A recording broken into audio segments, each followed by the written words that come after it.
Alright, you guys are back with Greg here again. Nerdy Ned is taking a nap because I told him that we had to do these next couple of experiments outside, and he's not all about that heat, so he says his lab coat is scratchy or something. I don't know. So, these next couple of experiments we're going to be looking at different ways that the atmospheric pressure interacts with the water, in this case, with the temperature change. So, I'm going to fill up this soda can here about halfway.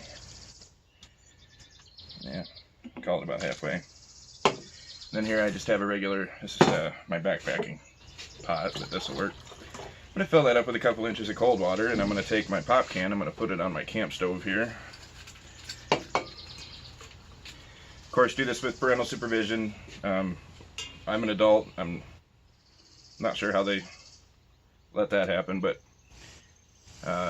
it's hard enough to supervise a Nerdy Ned, so get this going. Set that right there. I'm going to wait until the water in there gets to be about boiling, and I have my tongs here. I borrowed these. Actually, I waited till he wasn't looking, and I grabbed his goggles just in case here. So I'm actually going to go put some shoes on just in case this flows over. I don't want to burn my toes, so I'm going to go put some boots on and wait for this to heat up, and I'll be right back. Alright, so we're just about there. For this one I am going to put gloves on. I usually don't for a lot of the stuff I do, but it doesn't matter how tough your hands are. You're going to still burn them if you get boiling water on them. So put my safety goggles on because I don't want to burn my eyes in case something bad happens here. Alright, and what this is demonstrating is the air in the water inside this can is hot, so it's really excited, it's moving around really fast. And what we're going to do is cool that down very rapidly.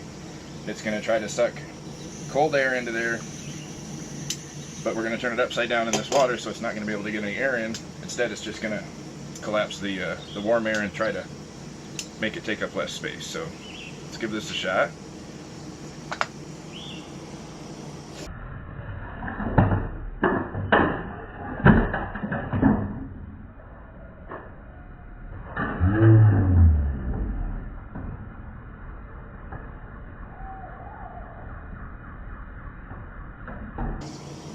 See, that's kind of a violent reaction. That's why we're doing this one outside. But so it took all that air that's in there and it made it colder, so it's taking up less space. And it tried to suck in some atmosphere to make up for that, to keep the can in its original size, and it couldn't suck in any air. So this is a really long way to crush your cans for recycling, right? But give this one a shot. Get help from your parents, a responsible adult, preferably not Nerdy Ned. He's not allowed to touch the stuff with fire or hot water. Apparently he's not allowed to do experiments with dairy anymore because he just eats them. So find a leader, a responsible adult, and or a parent, and give this one a shot. This one's a lot of fun.